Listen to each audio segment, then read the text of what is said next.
Parmi les artistes internés à Gurs, il est important de citer aussi Eberhard Schmidt. C'était un compositeur allemand né en 1907 en Silésie et qui est mort à Berlin en 1996. Après des études de piano et de violoncelle à Berlin, il s'engage dès 1930 aux côtés du Parti communiste allemand et composera des chansons de cabaret politique. Face à la montée du nazisme, son épouse juive et lui s'enfuient à Paris. Il y compose des pièces pour le cabaret français et un ballet pour des enfants juifs. Engagé dans les brigades internationales, il est arrêté à la frontière française en janvier 1939, d'abord interné au camp de Saint-Cyprien, puis transféré à Gurs en 1940. Néanmoins, son activité musicale se poursuit malgré l'internement. Il initie la création de chœurs et dirige l'un des orchestres du camp. Pendant son internement à Gurs, il compose plusieurs chants, dont l'un, Nous, derrière les barbelés, est particulièrement poignant. En 1941, il est déporté au camp de concentration de Sachsenhausen. Même là, il continue à composer des chansons, à créer des chorales et à jouer du violoncelle dans un quatuor. Après sa libération, il jouera un rôle important dans la vie musicale de l'Allemagne de l'Est.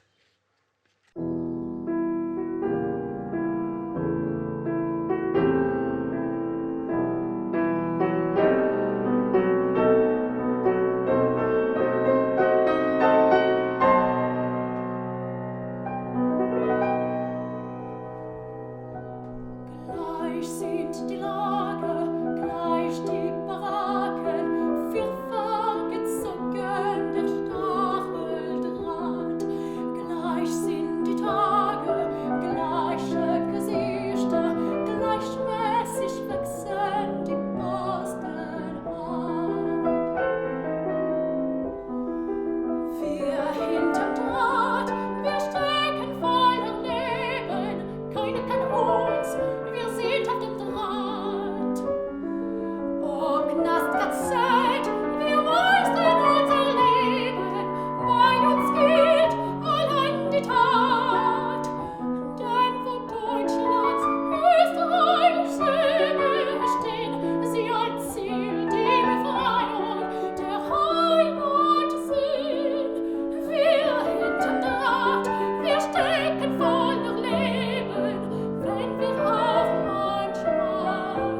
Un autre musicien important du camp de Gurs est Alfred Kahn.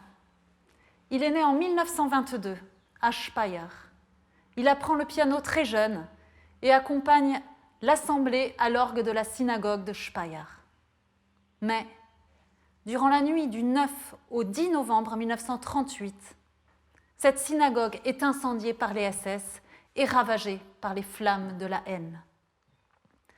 La famille d'Alfred Kahn est déportée et exterminée en Pologne. Alfred Kahn, lui, a réussi à fuir avec l'aide d'un oncle vers Rotterdam puis Bruxelles. C'est là que, dans son malheur, il aura la chance de recevoir des cours de piano auprès du célèbre pianiste Stefan Askenaz.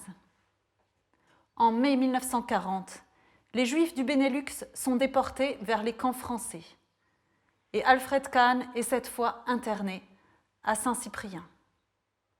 Et là, il rencontre le célèbre musicologue René Leibowitz, qui lui enseigne l'harmonie et le contrepoint en traçant des portées sur le sable du camp. Puis, en octobre 1940, il est transféré à Gurs. À Gurs, Alfred dirige le chœur d'enfants, pour lequel il compose le chant « Wir sind ganz junge Bäumchen » « Nous sommes de tout jeunes arbres » sur un texte d'un dernier viennois évoquant métaphoriquement la transplantation forcée et la nostalgie d'une patrie accueillante et sécurisante. Kahn raconte qu'il avait créé cette chorale d'enfants dans le but de permettre aux parents qui vivaient à Gurs, séparés de leurs enfants, de pouvoir au moins les voir et les entendre, puisqu'il leur était interdit de s'approcher et de les toucher.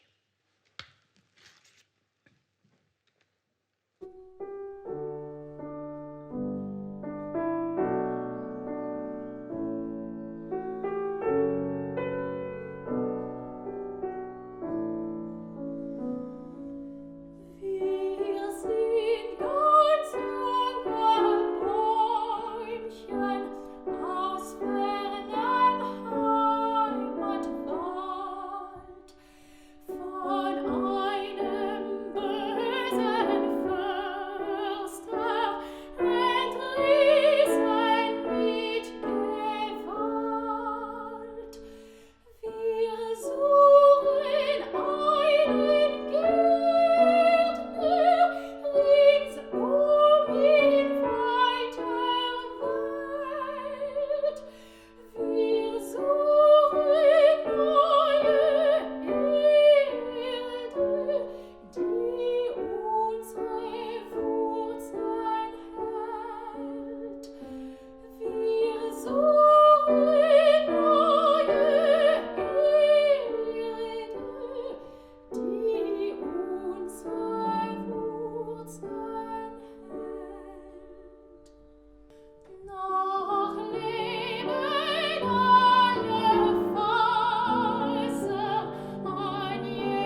l'espoir contenu dans ce texte ne se réalisera pas. La plupart des enfants qui chantaient dans cette chorale ont été déportés en 1942 et assassinés à Auschwitz.